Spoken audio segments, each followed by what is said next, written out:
ਸੇਵਾਦਾਰਾਂ ਦੀ ਗੱਲਬਾਤ ਦੇ ਵਿੱਚ ਆਪਾਂ ਅੱਗੇ ਵਧਦੇ ਹਾਂ। ਆਪਾਂ ਇਸ ਟਾਈਮ ਇੱਕ ਹੋਰ ਸਟਾਲ ਬੂਥ ਦੇ ਉੱਤੇ ਪਹੁੰਚੇ ਹੋਏ ਹਾਂ। ਆਪਣੇ ਨਾਲ ਕੁਝ ਹੋਰ ਸੇਵਾਦਾਰ ਵੀਰ ਜੁੜੇ ਆ। ਵਾਹਿਗੁਰੂ ਜੀ ਕਾ ਖਾਲਸਾ, ਵਾਹਿਗੁਰੂ ਜੀ ਕੀ ਫਤਿਹ। ਵਾਹਿਗੁਰੂ ਜੀ ਕਾ ਖਾਲਸਾ, ਵਾਹਿਗੁਰੂ ਜੀ ਕੀ ਫਤਿਹ। ਸੋ ਅੱਜ ਇਸ ਮਹਾਨ ਨਗਰ ਕੀਰਤਨ ਹੋਲਾ ਮਹੱਲੇ ਤੇ ਆਪਾਂ ਸਾਰੇ ਇਕੱਠੇ ਹੋਏ ਹਾਂ।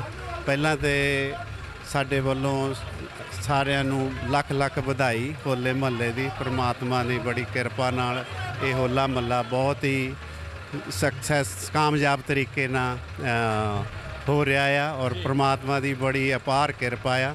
ਸੋ ਮੇਰੀ ਸੰਗਤਾਂ ਨੂੰ ਸਾਰਿਆਂ ਨੂੰ, ਪੰਜਾਬ ਟੀਵੀ ਵਾਲਿਆਂ ਨੂੰ ਵੀ ਸਾਡੇ ਵੱਲੋਂ ਲੱਖ ਲੱਖ ਵਧਾਈ ਇਸ ਮਹਾਨ ਪਰਵ ਤੇ ਸਾਡੀ ਟੀਮ ਵੱਲੋਂ, ਸਾਡੇ ਸਾਰੇ ਸੇਵਾਦਾਰ ਵੱਲੋਂ ਬਹੁਤ ਬਹੁਤ ਵਧਾਈਆਂ। ਕਿੱਦਾਂ ਦਾ ਰਿਹਾ ਅੱਜ ਸੰਗਤਾਂ ਦਾ ਇਕੱਠ? ਕਿੱਦਾਂ ਇਹ ਜੀ ਬਹੁਤ ਹੀ ਮਤਲਬ ਕਿ ਬਿਆਨ ਨਹੀਂ ਕੀਤਾ ਜਾ ਸਕਦਾ। ਬਹੁਤ ਹੀ ਪ੍ਰਬੰਧ ਬਹੁਤ ਅੱਛੇ ਸੀਗੇ। ਆਰਗੇਨਾਈਜ਼ਰਾਂ ਨੂੰ ਮੈਂ ਵਧਾਈ ਦੇਣਾ ਚਾਹੁੰਦਾ ਜਿਨ੍ਹਾਂ ਨੇ ਇੰਨੇ ਸੋਹਣੇ ਤਰੀਕੇ ਨਾਲ ਸੁਚੱਜੇ ਢੰਗ ਨਾਲ ਪ੍ਰਬੰਧ ਕੀਤੇ ਆ ਔਰ ਸੰਗਤਾਂ ਦਾ ਇੰਨਾ ਇਕੱਠ ਦੇਖ ਕੇ ਬਹੁਤ ਹੀ ਖੁਸ਼ੀ ਹੁੰਦੀ ਆ ਔਰ ਉਸ ਪ੍ਰਮਾਤਮਾ ਦੀ ਬੜੀ ਕਿਰਪਾ ਇਸ ਨਗਰ ਤੇ ਔਰ ਸਾਰੀ ਸਿੱਖ ਜਗਤ ਤੇ ਨਾਨਕ ਲੇਵਾ ਸੰਗਤ ਤੇ ਨੂੰ ਲੱਖ ਲੱਖ ਵਧਾਈ ਮੇਰੇ ਵੱਲੋਂ, ਸਾਡੇ ਸਾਰੀ ਟੀਮ ਵੱਲੋਂ। ਧੰਨਵਾਦ ਜੀ। ਸੋ ਸੇਵਾਦਾਰਾਂ ਨਾਲ ਆਪਣੀ ਗੱਲਬਾਤ ਚੱਲ ਰਹੀ ਹੈ। ਵੀਰ ਜੀ ਆਪਣੇ ਵਿਚਾਰ ਸਾਂਝੇ ਕਰਨਾ ਚਾਹੁੰਦੇ, ਕੀ ਨਾਮ ਹੈ ਵੀਰ ਜੀ? ਸੁਖਦੇਵ ਸਿੰਘ ਜੀ। ਵਾਹਿਗੁਰੂ ਜੀ ਕਾ ਖਾਲਸਾ, ਵਾਹਿਗੁਰੂ ਜੀ ਕੀ ਫਤਿਹ। ਅਸੀਂ ਧੰਨਵਾਦ ਕਰਦੇ ਪੰਜਾਬੀ ਰੇਡੀਓ USA ਵਾਲਿਆਂ ਦੇ ਜਿਹੜੇ ਇੱਥੇ ਪਹੁੰਚ ਕੇ ਸੰਗਤਾਂ ਦੇ ਵਿਚਾਰ ਸੁਣ ਰਹੇ ਆ। ਅੱਜ ਸਵੇਰ ਤੋਂ ਹੀ ਬਹੁਤ ਹੀ ਵਧੀਆ ਪ੍ਰਬੰਧ ਕੀਤਾ ਗਿਆ ਹੈ। ਸਾਰਿਆਂ ਨੇ ਰਲ ਕੇ ਟਰੇਸੀ ਵੱਲੋਂ ਲੰਗਰ ਦਾ ਇੰਤਜ਼ਾਮ ਕੀਤਾ ਹੈ। ਸਾਰੇ ਭੈਣ ਭਰਾ ਨਗਰ ਵਾਲੇ ਰਲ ਮਿਲ ਕੇ ਇੱਥੇ ਪਕੌੜਿਆਂ ਦਾ, ਚਾਹ ਦਾ, ਭਟੂਰਿਆਂ ਦਾ, ਫਰਾਈਆਂ ਦਾ, ਸੋਡੇ ਦਾ, ਪਾਣੀ ਦਾ ਪੂਰਾ ਪ੍ਰਬੰਧ ਕੀਤਾ ਗਿਆ ਹੈ ਤੇ ਸਾਰਾ ਪਰਿਵਾਰ, ਸਾਰੇ ਨਗਰ ਵਾਸੀ ਮਿਲ ਕੇ ਸੇਵਾ ਕਰ ਰਹੇ ਨੇ ਤੇ ਬੜੀ ਖੁਸ਼ੀ ਦੀ ਗੱਲ ਹੈ।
सगले रोती हरिया